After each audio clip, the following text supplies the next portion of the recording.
Well, good morning. You all.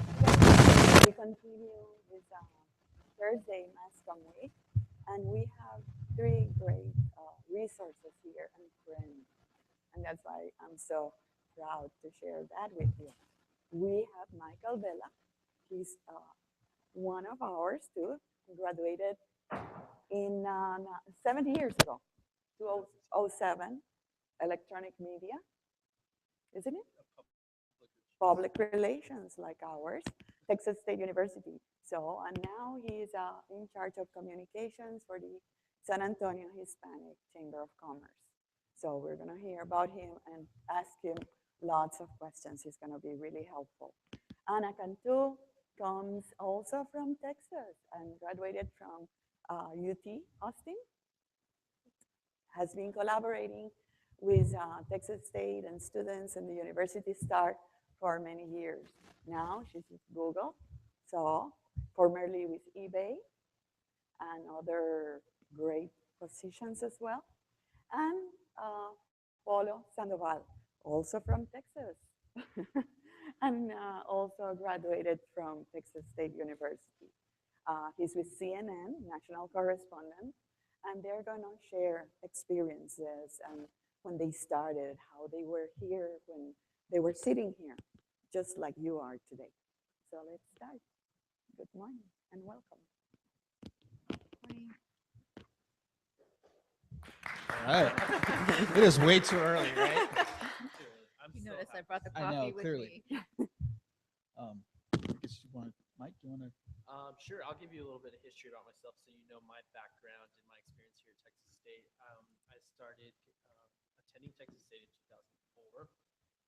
I went through numerous majors. I was an education major, I was an English major, I was a psychology major, and I finally landed in mass communication. Thank goodness, because I love what I do. After graduating from Texas State, I started working for a nonprofit in San Antonio, the Children's Shelter. I was there for about 5 years, in charge ultimately with their development team. I did other communication strategy, social media, and well, pretty much in nonprofit, you do social media, you do media relations, but then you're washing cars and taking care of kids. When you're a nonprofit, you kind of take on all roles within that nonprofit. And now I am currently with the San Antonio Hispanic Chamber of Commerce, where I manage all the communication strategy internationally, nationally, and locally.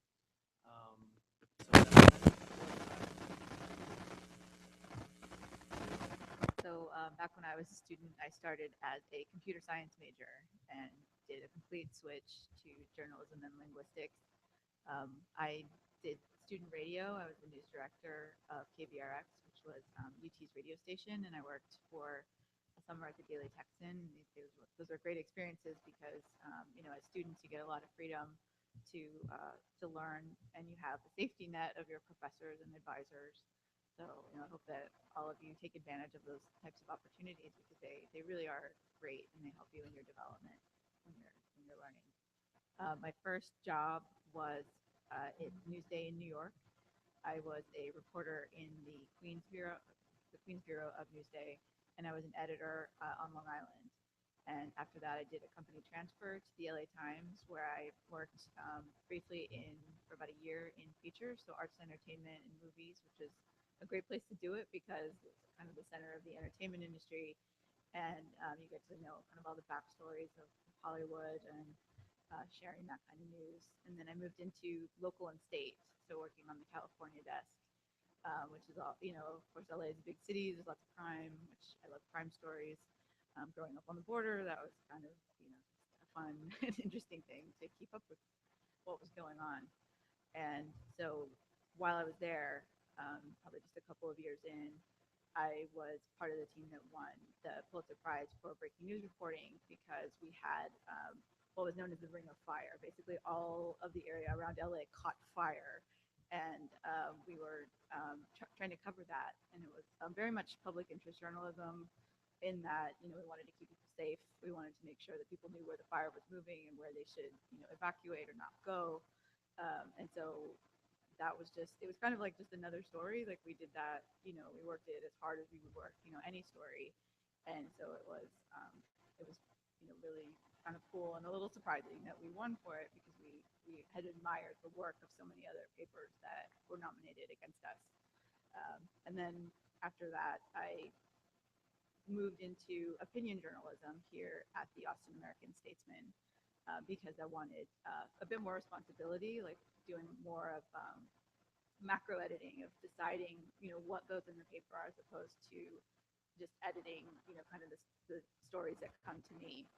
And that was really good training because you get to work with, sort of state and local leaders. Like I would probably have worked with someone like Michael if he had an issue that he wanted to get out. And it was really useful to learn things like marketing, which I used at Dell and eBay and, now at Google to, really tell stories that people care about in ways that they're going to understand. So being very clear and making sure that they get the news on their own terms, whether it's social media, whether it's online, whether you make something that's actually printed or a sign or something like that, helping to have them get the whole story. I actually grew up in the same area that my fellow panelist here grew up in, which is the Rio Grande Valley, just 4 hours south of here. It's 8 years ago, I was sitting in those chairs, which is pretty cool, and to be here now. And I was sitting there, and Gloria Campos, who's an anchor over at FAA, recently retired, actually former anchor now, stood up here and really told us about how everything is possible, right? Which are sometimes you take it as just words, but rarely you can really get some inspiration out of it. And I really did take that to heart and applied it. And so being a reporter, I'll start with what's now and new. Right now, I work at CNN News Source, which is basically an affiliate service at CNN. About 80% of my duties are reporting for our 800 affiliates from coast to coast and also some of our international affiliates abroad, providing them with the CNN coverage for their newscasts. The rest of it is for CNN Domestic, which is a channel that you see at home, right? Reporting for, thank you. News hair was already Brian. But it was, which is reporting for Blitzer in the Situation Room and of course, Aaron Burnett up front, and for AC360. So that's a smaller percent of my duties, but slowly growing. I've only been there for 7 months. Before that, I was a local reporter at KRGV TV. That's down in Wesco, Texas. It's the ABC affiliate down there. I worked as a reporter down there, became an anchor, and then shortly after that, I was given the Hidalgo County Bureau, which tackled much of the border violence that Anna just mentioned. And so it was a short stint because then CNN came a knocking, and now I'm here. So before that, though, I did grow up in northern Mexico, Tamaulipas, and then going to school in South Texas every day. My mom and I would cross the bridge, there in Laredo, and then I'd go to school, and then when I didn't know a lick of English. I didn't really learn English till about the 5th grade, 6th grade.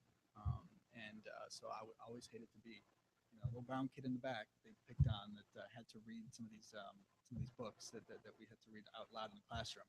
Now I read for a living. So it's been a journey. It really has. And against all odds, I've been able to put it together. It wasn't really the sharpest knife in the drawer when I was a younger kid. But I began to really gain an appreciation for what is news consumption and to understand what is the heart of a story and what it takes to lock in somebody's, to get those eyeballs. And most recently, it's online. I think that we're all here to really discuss where media is going, right? Regardless of whether you're in advertising, public relations, or of course, us unlucky souls in broadcast television or newspaper writing as well and radio. It's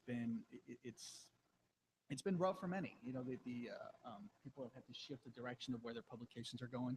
Everything is going online now. I was reading this morning some of the Pew Research numbers. Fortunately, it showed CNN at the top, but at the same time, it showed number 2. And I mentioned this to some of the students that were here yesterday. Is Yahoo News. It bringing in about 855 million eyeballs last month, and I think that really is a testament to how this business is going. Whether you're in public relations and you want to put your message out there for the media and for the public, whether you're in advertising and you want to sell that, Nike product to the public, or you're in television, everyone's going online. Everybody seems to be going online. I'll give you more or less sort of some perspective from the CNN side. Jeff Zucker, who's our new president, he's been there for well over a year now, but nonetheless is really restructuring what is CNN, both domestic and abroad. We're we start our morning meetings now, our editorial meetings with digital. That's something that never happened before. Is the first person that speaks in the meeting, which is a giant web one from Atlanta, New York, and Washington, is the person that heads the website and says, "This is what's been hot this morning." When I was listening on the meeting, we were obviously Ottawa is huge right now, and so that gives us sort of a roadmap of what our coverage is going to be like on a daily basis. So you start fresh every day. Everybody meets and says, "Okay, what did everybody click on last night?" Oh, we know that this feature piece, let's say from Wolf Blitzer and his heritage was hot. So let's pick up on that today. Or maybe Ebola is big again today. Of course, in this morning's meeting, it was Ottawa. So much of the resources will be focused on that throughout the day before you see the primetime lineup that starts, with Aaron Burnett and Wolf Blitzer. So I think it's a sign of the times that in this business that we're in now, when I sat in those chairs, it wasn't that heavy concern quite yet. We saw it off in the distance, but now it's outside the door. And the moment you get that diploma, you're going to have to be able to pull your weight around online in cyberspace and be sure that you establish yourself as a social media presence.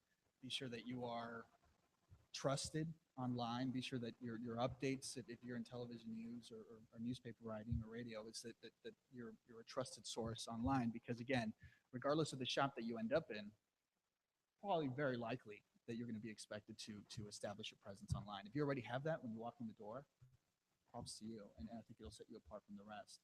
I don't know. I could sit here and talk all day about what is news and online, but I think I'll let everybody join in. But that's more or less what's happening right now with respect to network news and this marriage, really, of network news and the web. I'm gonna take some questions. Yeah. Let's make this conversation. That's what we did Yeah. yesterday, and it'd be nice to do that again today. Yeah.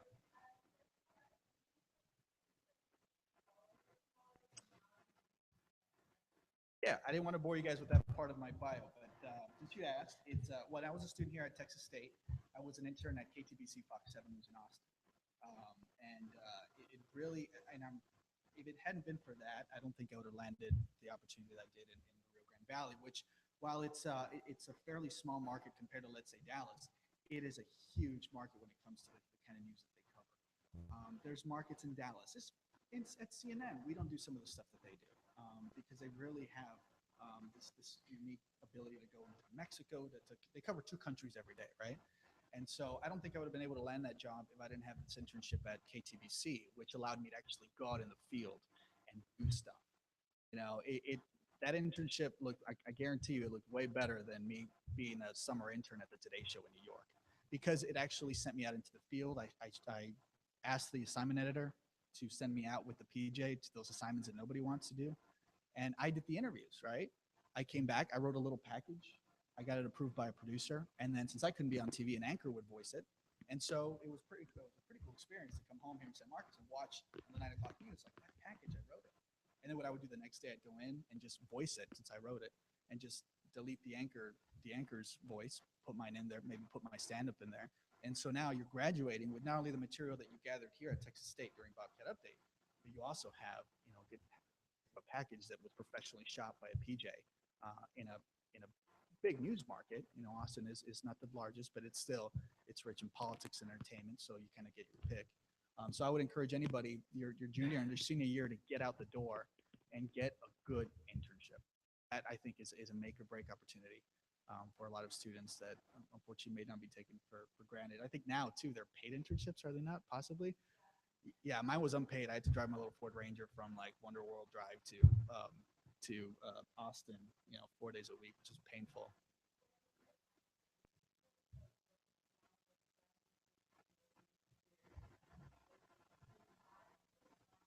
Mhm.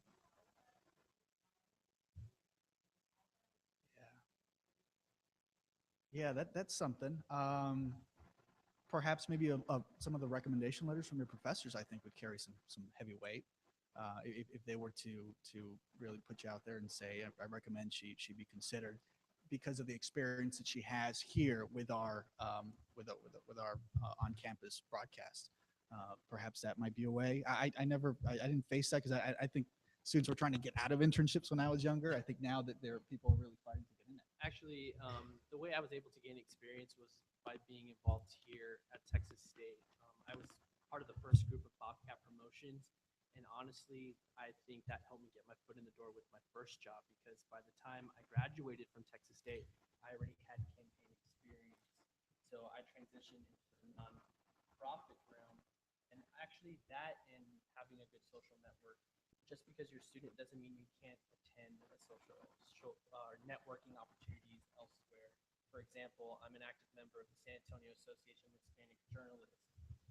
There's a very strong group of professionals that are very active in that group, and we are inviting of any mass comm, journalism, broadcast students that are interested in attending those events. So it's really a great way to get your foot in the door because when you go, for example, if you were going to San Antonio and you're looking for internships maybe at KSAT or Univision or maybe even with a company or a nonprofit, really is sometimes who you know, but then having that experience is extra added value. So I would say that's important. I did an internship non-paid, and that gave me a wealth of knowledge and experience that I wouldn't have had if I didn't take that opportunity. So try to do as many internships as possible, whether they're paid or not, because even though you don't get a monetary um, compensation, you're definitely gonna You'll get you a job. the Work skills well. you get definitely worth something. And I would say another thing that's important is that if you can't get an internship that, maybe it's very competitive or maybe there are very few of them, is that, you can freelance, you can try to see where you could get, paid assignments, and certainly write for yourself, like create your own online portfolio about things that you care about and that can really show your voice and like the scope of your work. Like if you're also a photographer, you're also a videographer, if you can show that kind of breadth. And I work in hiring for Google, so I can tell you that we and like many other companies want to see what you can actually do. Like it wouldn't matter as much to me if you didn't have an internship when you were applying for an internship, because I think that's kind of strange to put that as a requirement. But a lot of your student work will sort of show some of your ability. As Paul said, your professors are going to be your first references. Certainly, meet and network with people like us, and if, keep in touch with us. And if, we sort of see good work and we say, hey, that's something that you should submit. That's something that you should always include when you're applying for a job. Certainly people are willing to give you that kind of feedback. And the main reason that internships and kind of early jobs are important, even if you don't work in journalism, like maybe you have to work your way through school, that's part of your story, and that shows your work ethic. So that's another thing that, if you don't have an internship, say, here's why I don't have an internship. Because, I come from a disadvantaged background. I have to pay my own way. So I managed to write all of these things that I'm interested in, but I also had a job and I was able to keep that down and I did good work for, however long, and you can talk to my boss. That also speaks like really highly, to your work.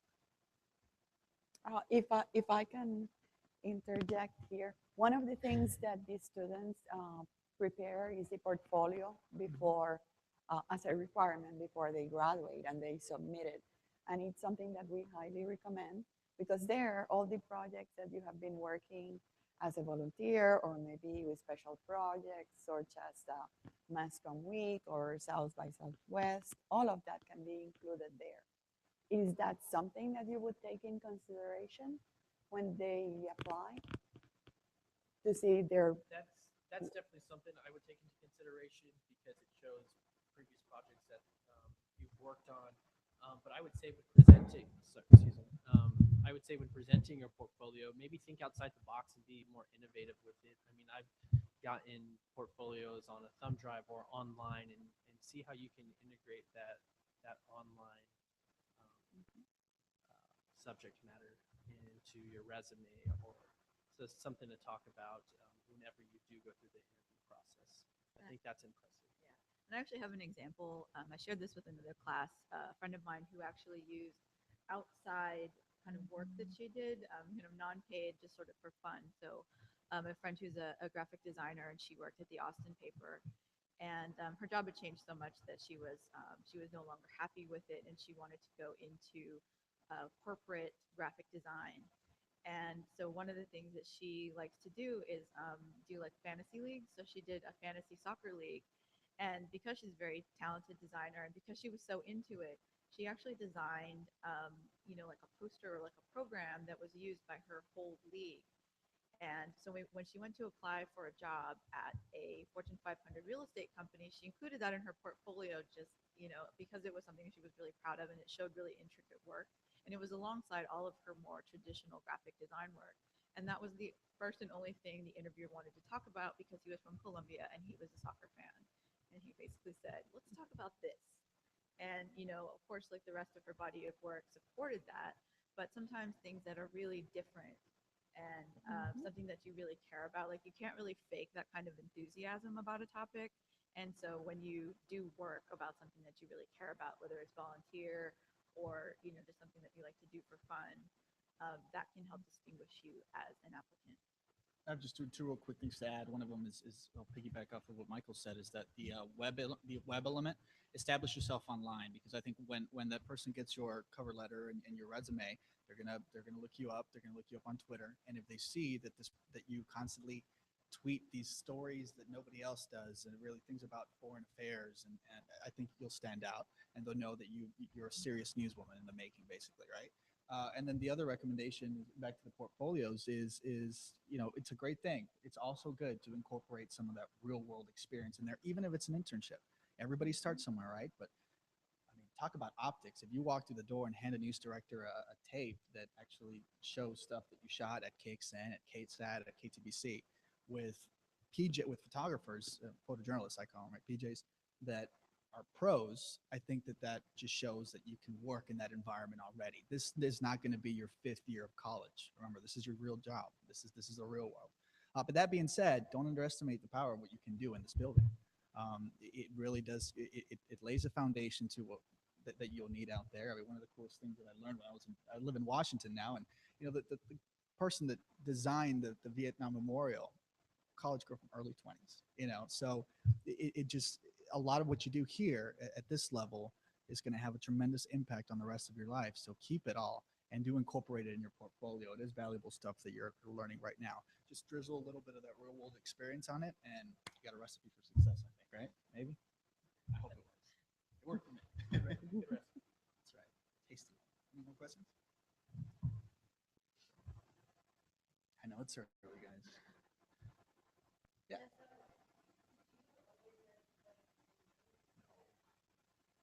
No, I used to want to be a cop, actually. Before 9/11 changed everything for me. It was my junior year of high school, and when I saw Peter Jennings, this is a very cheesy story, by the way. I'm sorry. When I saw Peter Jennings on the desk on that night, and really the whole country was trusting him to share the story of this tremendous loss. Couldn't be measured. I was a young high school kid, and it really did change my view of the world. And so I literally shifted gears on September 12th, and I began to write more. I began to read more. Like I said, I didn't really have a whole understanding of the English language until 5th, 6th grade. And so I was really starting from square one. I didn't read anything else aside from my algebra book that I hated, right, in high school.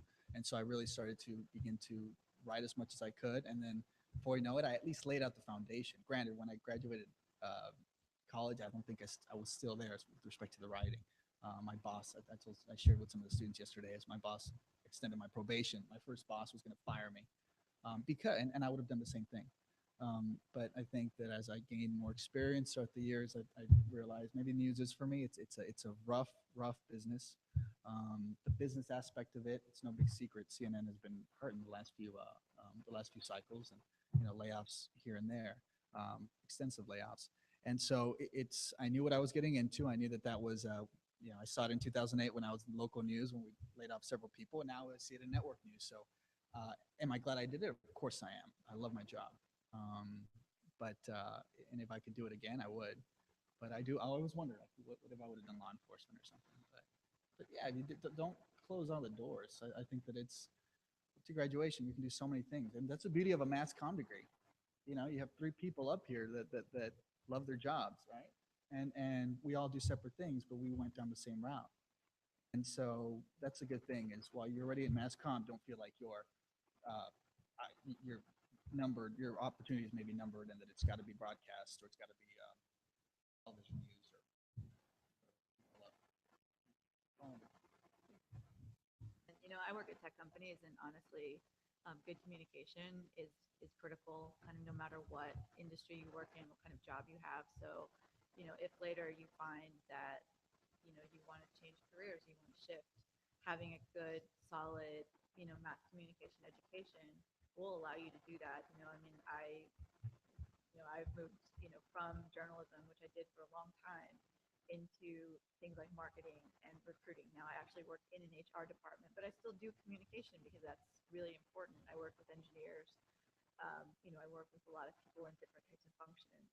And so these types of skills that you're learning here are incredibly valuable, just no matter where you work, whether you decide to do journalism or whether you decide to do something else. You're going to need it everywhere. Well, from my self-introduction, you already know that it was very hard for me to figure out what I wanted to do. I was kind of all over the place, and I think I was at Texas State for more of the social aspect at first, but then I'm like, I got to get my stuff together because I have to do something with my life, right, after college. But I feel like I made the right choice with mass communication just because it's so different. There's always something fresh, something new going on. I knew out of college that I wanted to work in nonprofit because I wanted to be passionate about the subject matter that I was going to be promoting. So working at the children's shelter, it's very easy to be passionate about foster care and adoption. But then that transition from the charity to the Chamber of Commerce was very different. I went from child welfare to talking about education, international business, trade and export, and things of that nature, which is a huge challenge for me. And I wasn't even sure I could be passionate about economic development. But after being there, I learned that I am making a huge impact on the local economy in San Antonio by the message that I'm sending. And so I have to continue to believe that to continue to move forward. And still to this day, I'm like, okay, what do I want to do in 5 years? I'm not exactly sure. I know that I want to be an entrepreneur. I know through my experience, I know that I'm more passionate about electronic media than I am about traditional media, so you learn a lot. And for me, I don't think I'm ever going to reach that finish line where I say, yes, I'm doing exactly what I want to do, just because I think it's in my nature. I get bored easily, and I kind of, but luckily with the job, I've been at the chamber for about 3 years, and luckily in the position I'm in, I get to focus on different areas, find a different passion when I need it. A lot of good stuff in mass comm. Yeah.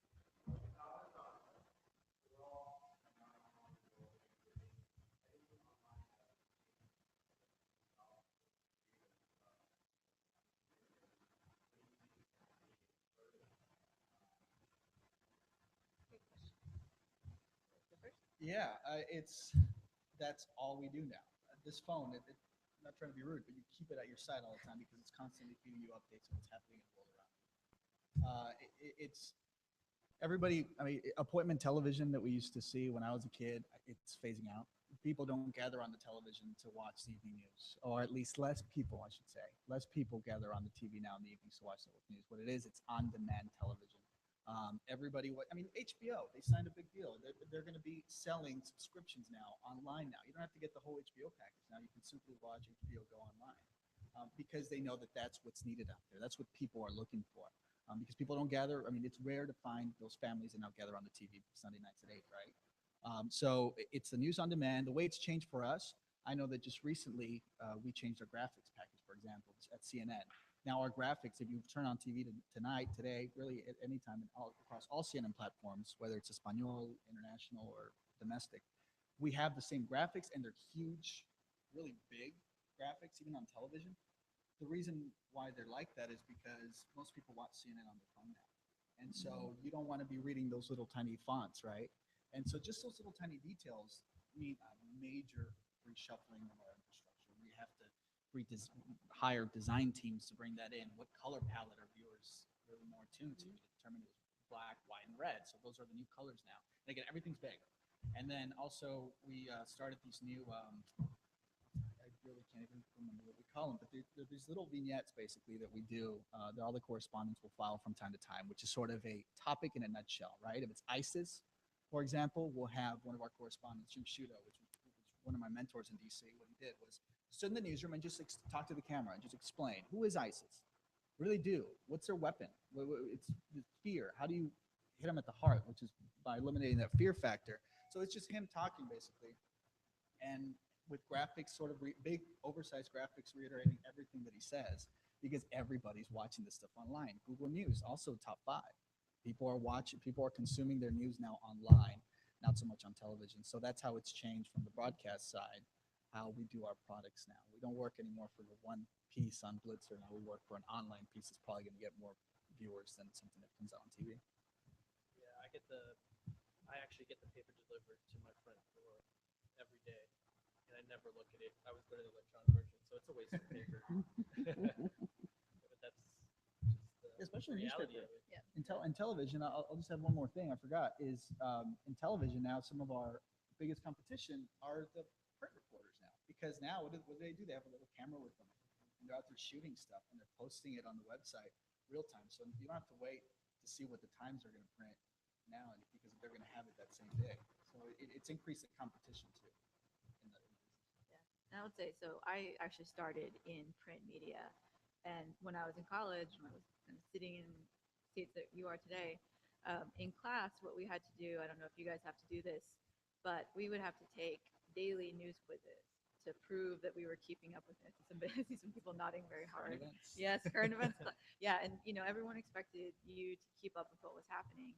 And we had an option. You could either subscribe to a print newspaper or read it for free online at the like you would go downstairs into the computer lab and you would read the news quickly before you had to go into class, if you didn't read it early like you were supposed to. And I remember thinking, I was a broke college student just like everybody else, and I thought, well, who's going to pay for a print subscription if they can read it for free? And I only knew one person who had a print subscription, and she got it for the coupons. So that has changed quite a bit. Even in the time that I was in journalism, that it was the rise of online, and it was in response to what people wanted to do. It was because they didn't want the paper. Like younger people feel the economic impact. Like they feel like paper is a waste of resources. Like why would you print it out if I'm not even going to read it? I'm just going to recycle it. Why print it at all? So there are certain concerns like that. So a lot of it shifted in response to what readers and users wanted. And as things went more to like a 24/7 newsroom and like kind of platform agnostic, like the news goes out on whatever people want it on. If they want it on their phone, then companies and publications are going to do that. And so that shift has, as Paula said, what has been absolutely brutal on the industry. So I don't think any of us want to sugarcoat that. We want you to be prepared that it is a tough business. The communications is a tough business, but that there's also a lot of opportunity in that, in the changes, because you're getting a really broad education here, that you're learning all different kinds of things. That means that when you go out there, you can take advantage of those shifts, and you can say, well, I know how to break news online. I went to a talk recently for the head of content for Twitter, and one of the facts that she put out with the big Ferguson riots was, she said, there were hundreds of thousands of tweets that went out about this, kind of reporting what was happening on the ground, kind of citizen reporters and maybe actual local reporters, before any of the major networks had anything about it at all. That a lot of news is now being done on social. Or at least elements and aspects of it. And there can be sort of complementary things, like Polo will work on big packages that, take some production and research and writing. But there are a lot of things that you can just kind of do on the fly, which it wasn't possible to do that before. You would go to an event, you would report it, you would take notes, you'd actually write it down, and then you would, call it in if it was something really important, and then you would kind of run back to the newsroom and type it up and, get it ready for print or online. But now everything is so immediate that anything can be news, and at any time you just have to be ready. So you need to have that grounding in ethics and journalistic standards, so that when that happens, you could take advantage of that and kind of build your reputation. yesterday, most of the video that the fresh footage that broke from the shooting in Ottawa, yeah, YouTube. I mean, YouTube was a tremendous source for footage. The very dramatic and powerful images of that main hall and the people inside scrambling to the sound of gunshots all broke on YouTube. And then eventually, obviously, PR firms found it and they licensed it, and that now it's being sold. But it was anybody had access to it, so anybody's a content producer. But you have to bring in those ethics that Anna just mentioned. Is you need to realize, okay, is this the raw reality here? This is something that we should show. Is this the real footage? Was this shot yesterday? Was this? We have so many. The big with respect to social media, the big we had several meetings yesterday about airing this picture of the shooter from yesterday, which he's got a rifle. Everybody aired it. There's a small handful of networks that did not because it was questioned: is this really the guy? Is this the gunman? We need to go through that. We need to vet it correctly. So be aware of that. While there's so many more ponds out there that you can fish out of for a good story or for some good material, know that anybody has access to the internet and anybody can post pictures, video, and their version of events. Know what the agendas behind it. Know perhaps that it may not even be true. So just be aware of that as you do have your possibilities now are endless online. But one more thing I should mention that should prepare you for the real world is you're right. Everybody, as Anna mentioned here, everybody's shifting now towards digital. A bulk of things like layoffs that are happening in the business right now are happening to a lot of the people that are the old school way. You know, somebody who does nothing but analyze headlines or share content. Now somebody can do that in digital. So while they're really eliminating several positions now in sort of the old school way of doing things, they're creating more opportunities with respect to diversity and with respect to digital. So you have more opportunities now in web, especially if you know your way around a keyboard and your way around social media. Chances are you're going to look pretty good for the hiring process. So how many people are getting their news from Facebook? Yeah, All a lot of people do. important stuff. Someone's talking about it. Somebody shares.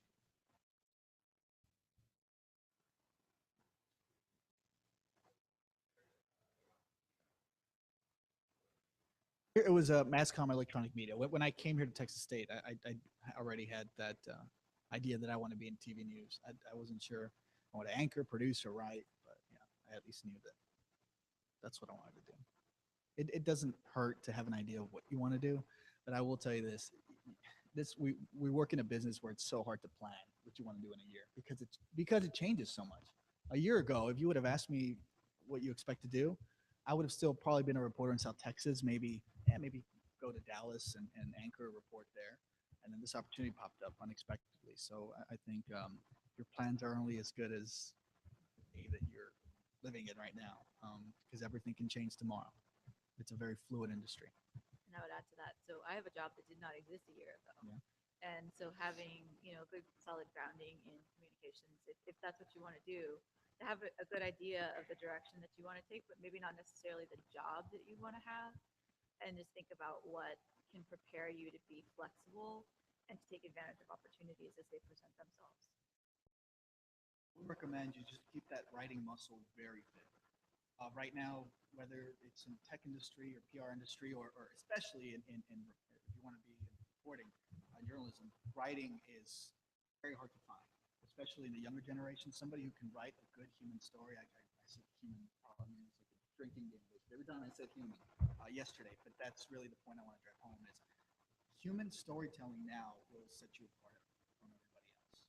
And so while you may not be sure what you want to do tomorrow, and when you leave here, you should at least be a kick-ass writer and be able to write a piece that focuses around a human being. Again, because maybe it's to write that perfect pitch for Reebok. I keep saying shoe companies, or Google, or maybe it's to that PR piece that you really want to write so that you can bring in the cameras and bring in the reporters. Or the obvious reason, you want to write a story. You need a good human element. So I would recommend that you keep that muscle going, writing, and news consumption. Your cultural literacy needs to be a lot higher than it is before, especially if you're like me. I'm a minority walking into a newsroom in New York City, and I right away that you're swimming against the current. And the sad truth is that the moment that you give up and the current washes you away, they'll be like, see, this is why we can't give these opportunities. So whenever you show up, and you're able to know what's happening in the world around you, back to the current events, and able to write something about that really moves people, I think you'd be a serious threat, especially if you know foreign language. Even Spanish is right now major. That's really important. The can you tell a little bit about mentors you had in Mhm. life, or Yeah. why is that important, or what books really gave you that added skill?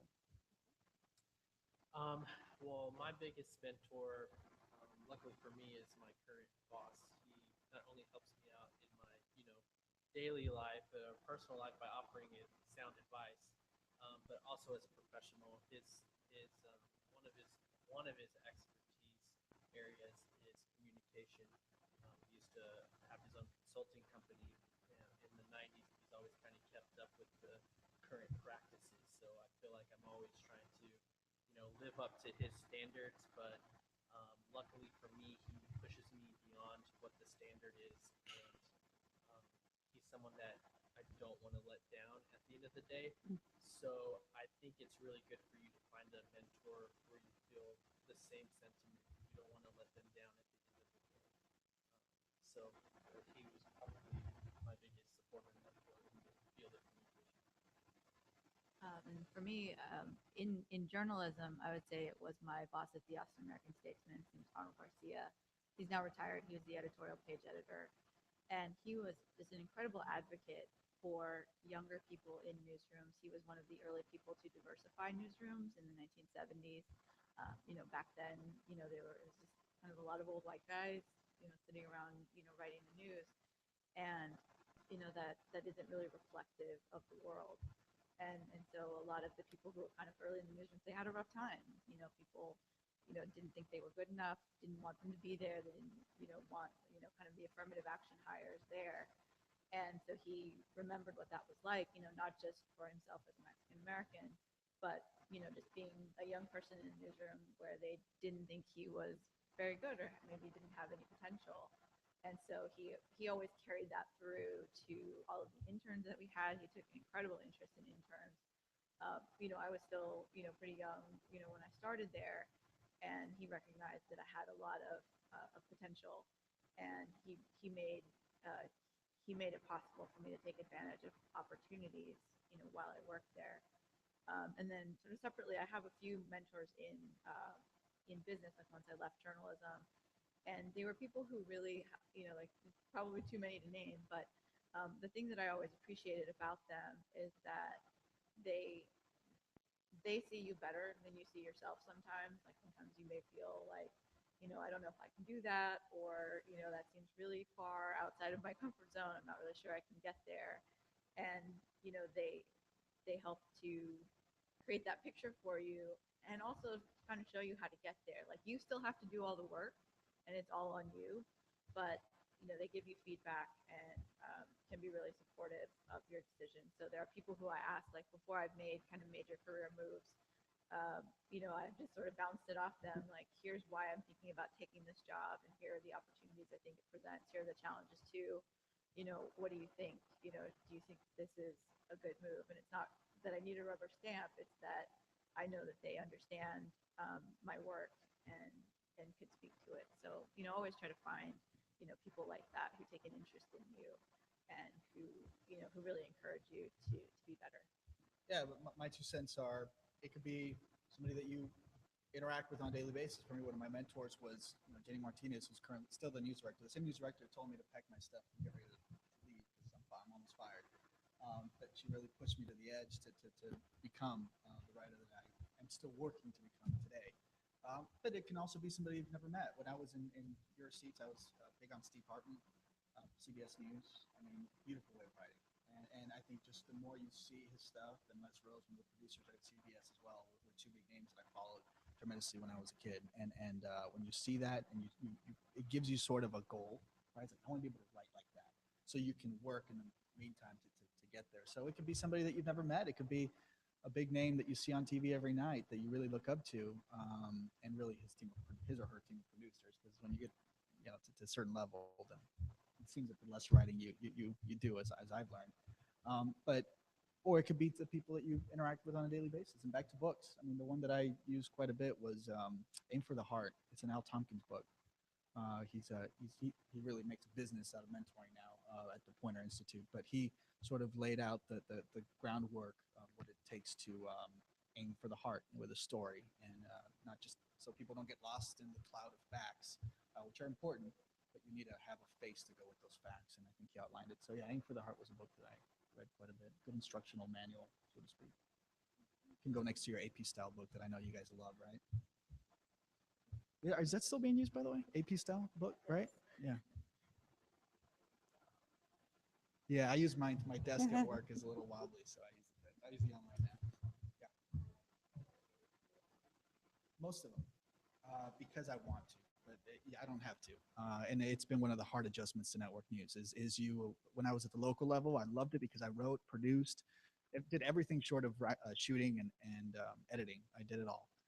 But CNN, you have a team of producers that you have to trust. That's been the biggest challenge for me, is sort of letting go of the reins a little bit and trusting that these people are there for a reason because they're capable and they're talented enough to do it.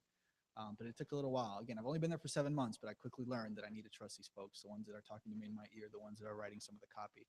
But I do try to stay very heavily involved. Now, if it's at a breaking news situation where you're out in the field and maybe you're doing a live shot for New Day or for one of the affiliates at 4 a.m., we don't have much time overnight. So you have a team of producers in Atlanta or New York that will write it for you overnight, right? What they do, though, especially with me, because they know that I'm very, I can be very nitpicky about stuff, they'll email it to me before so I can move it around, add my voice to it so it sounds natural, and then we track out in the field.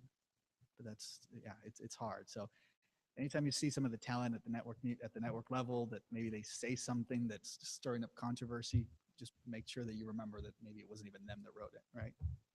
Just reading the prompter. What's up?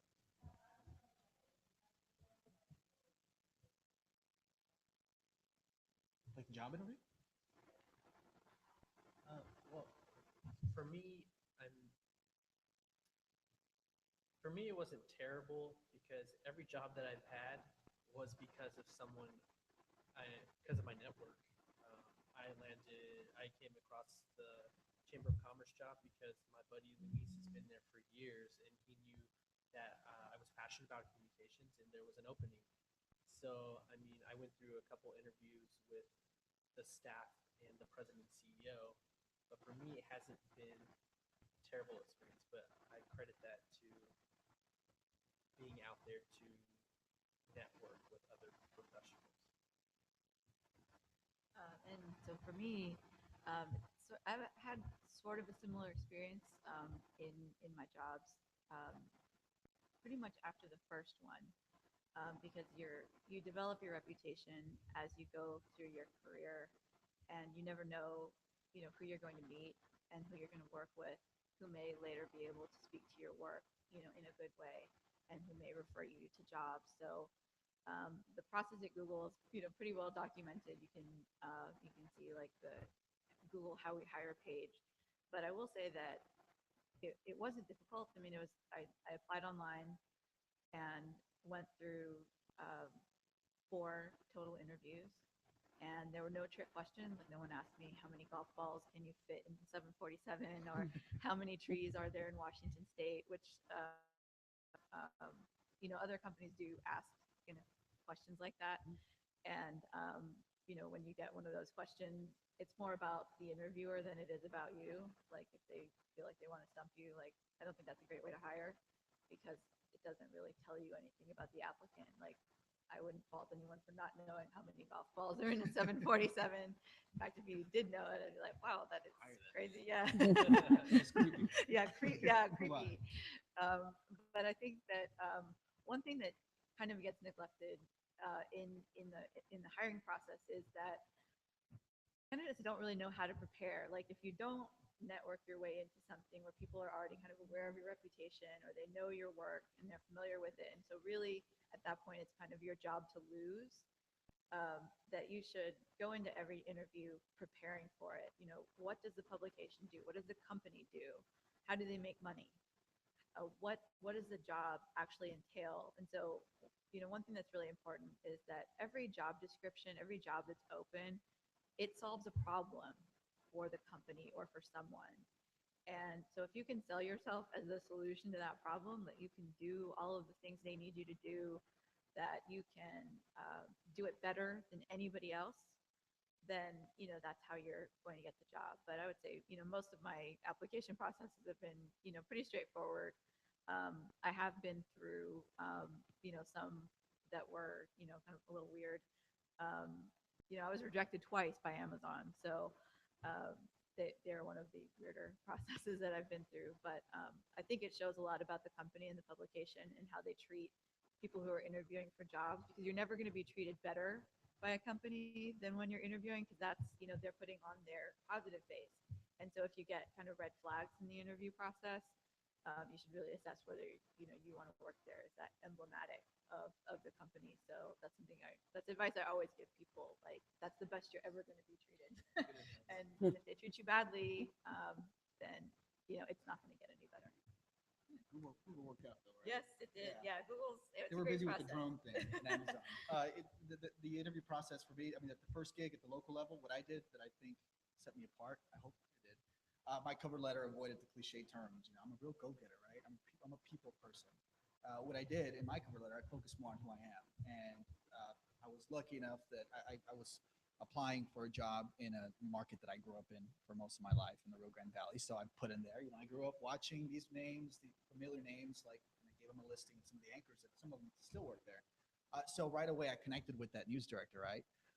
The good thing about working in TV or radio or print is that really any mass comm industry is the part of the interview process is already half done when they're seeing your portfolio or resume reel. They already know what you look like. They already know what you're capable of. They now want to see the real person. They know that you can wear a suit and a tie and speak like this on television.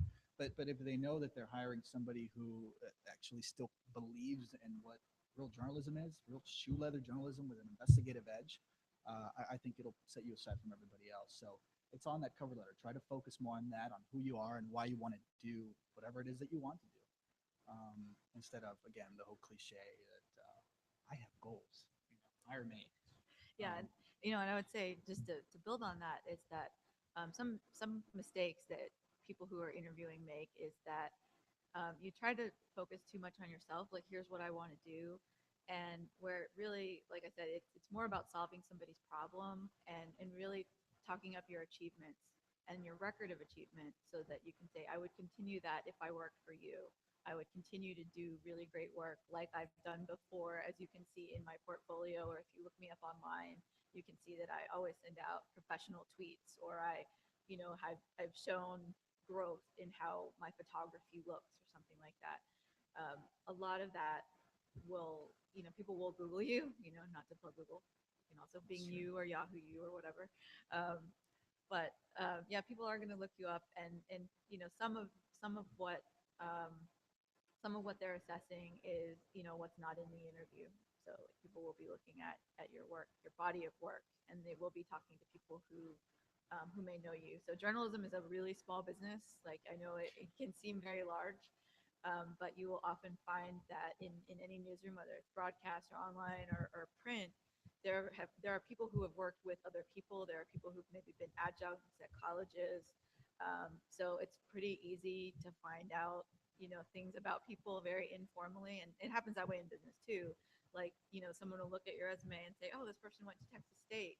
I bet they had to take, I bet they, well, that's I don't know that I go that far, but it's a good school. It's got a good reputation. I would say it's definitely going to help you. But I might say, like, I know that copy editing is a required class, so that means every single person that graduated from the Texas State mass comm department took Terry's class, and I can call Terry and say, hey, what do you think about this person who's applied to this job? What can you tell me about them? So that's part of communication too. So journalism is like professional gossip industry. Like, we're very nosy, and we like to talk about stuff amongst ourselves. So just be very mindful of your reputation. if you can't speak Spanish, don't put on there that you can speak Spanish. Right. Meet all the minimum qualifications. The head of Don't talent sort of lie. the head of talent at CNN kind of recruited me to sort of scope out maybe tomorrow's journalism potential, and spoken with so many people, students that will say that I can speak Spanish, and then right away I start going off on them, and they do the whole they sink into their chair and see like no brother next. So be truthful, Yeah. don't work yourself up to be this person that you're not. Be yourself and know where you come from. And I don't just mean with respect to humility. They love humble people, right? But also, I got stumped in mine. I focused so much on what was happening in the world around me and what's happening right now with the crisis in Ukraine and what's happening in Washington, that when I met with the three heads of the CNN bureau in DC, they asked me, tell me about the Texas governor's race. And of course I went blank. I knew all this stuff, but I focused so much on the world around me that I couldn't tell you squat about Wendy or Adam. And so it was, fortunately I juggled my way out of it, right? And it worked. They fell for it, thank God. But I think just make sure that you cover your bases, especially if you're going to be somebody that might end up on television and maybe should sound like you know what you're talking about, right? You need to know what's happening, who your reps are, who your representatives are, who sits on every committee in the House, especially if it's going to be something out of Washington.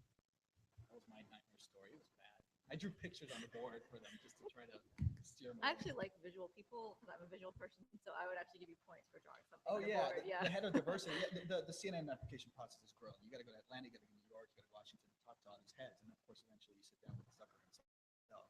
And the for me, it was big on visual. Like at the bureau chief in Washington, I grab his dry erase board marker and I start drawing what the borders like, because that was the card that I'm playing, because I spent 7 years covering 2 countries, right, in South Texas. And so I'm telling him about this stuff, and this I might as well have been describing Mars, because this is new, right? These people live inside the Beltway and the safety of Washington D.C. or New York City, so they were eating this stuff up. They loved it, and they said, if this is interesting to them, clearly it's going to be interesting to the whole country, which it has been.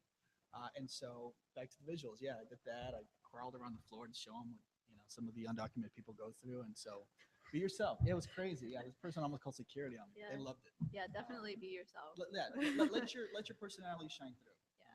Because if you're humble and you're that, I think that you'll have an even better chance. You want these people to really appreciate who you are. You had a question?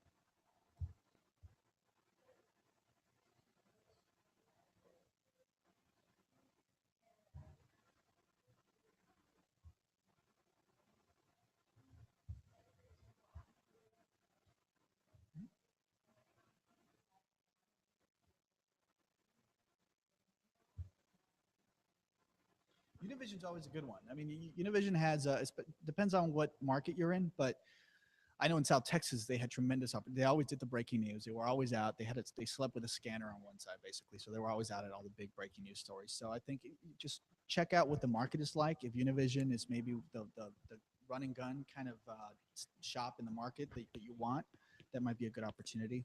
If it's somebody that maybe you're looking for a station that focuses more on their pieces having an investigative edge, then maybe look at other ones. If the Univision market there does, or the Unistation market doesn't do that. So just, I guess, weigh all options.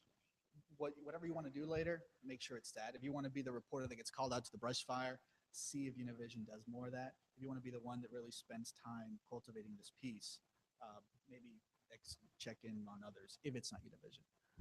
And then the other question that you had was it's a Spanish thing. Yeah, I never reported in Spanish until I started CNN.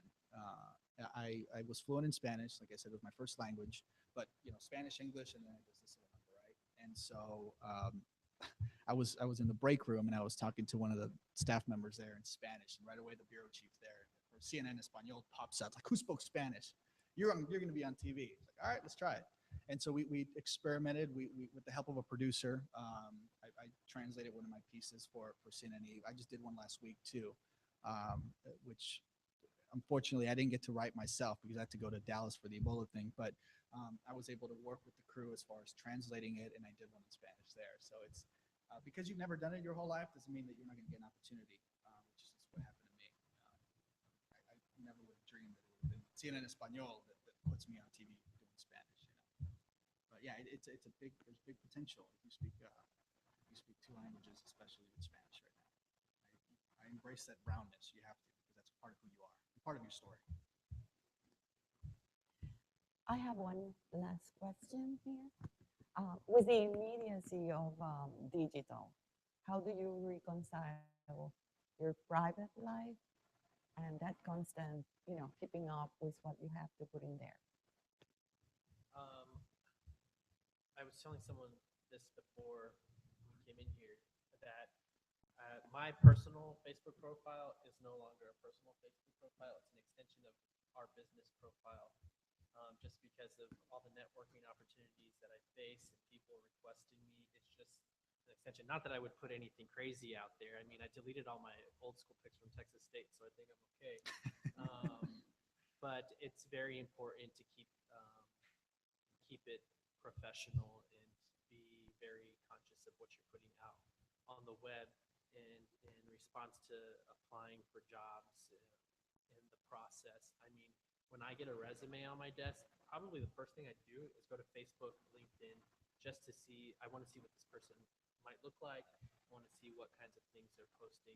But then I was also saying to someone that if I can't find you online and you're applying for a communications job, I'm not sure that I want to talk to you.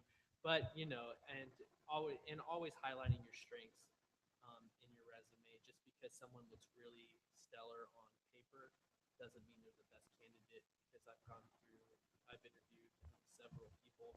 They look great on paper. They come in and they don't speak well for themselves, or they choke up. But then I'll get someone who has a really strong skill, say in social media, and they have a great personality, and they're going to work well with the people that I work with and in their respective departments within our organization. That's really important. And if it's someone I feel that I can help develop, then I'm going to go with that candidate rather than the one that looks really awesome on paper but really can't deliver in person. So for me, for social, because it's my job and it has been for a long time, I tend to the lines blur between professional and personal quite a bit for people. So I know that anything that I post publicly, I try to make sure that it is nothing that's offensive, or it's usually just like maybe interesting news stories or like writing tips or something like that, or pictures of places where I've been or something. So I'm very mindful of that. That people are always going to be able to look you up, and you never want anything out there that could be perceived as negative or offensive or anything like that. So I do have, like I'll use Facebook for friends, and like professionally, I'll connect with people on LinkedIn. People can follow me on Twitter or message me on Twitter. But a lot of the things that, if I want to keep it private, it doesn't go online. It's like, growing up on the border, how crimes work, it's like old school, like you never write it down. You always, you talk out in the open where nobody can overhear you or something like that. So if it's ever anything, private or personal, it just doesn't go online. And that's just using good judgment. And I don't think that has changed, whether it's on social or anywhere else. Yeah, once you post a picture out there, you've lost control of it. Remember, anybody can do with it as they please. So be very mindful of that. And then one quick recommendation is, especially if you're going to explore opportunities in journalism, the beauty of our democracy, you can write, print, do whatever you want online, right? But be mindful that you also, about expressing personal opinions, right? Down the road, if you lean one way politically more so than another, you want to make sure that somebody that's hiring you down the road is looking for someone that's in the middle, right? Because you're supposed to be an observer.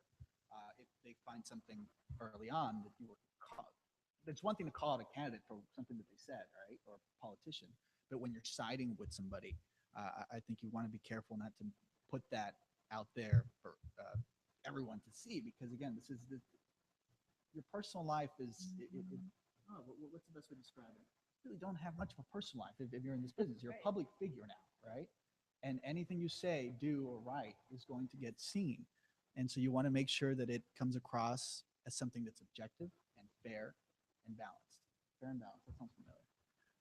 But I would recommend that, especially now as it's great if you're a college student and you're expressive about what you feel and what your opinions are in the political realm, but be sure that it's something that ain't going to come back and bite you later, because you want to make sure it's something objective and fair. Any other question? Okay. I'm sure we'll put thank, our information back up here. If you guys Yes. need anything, by all means, reach out. We're always available. thank y'all you for having so us. much. Thank you. Thank you very much.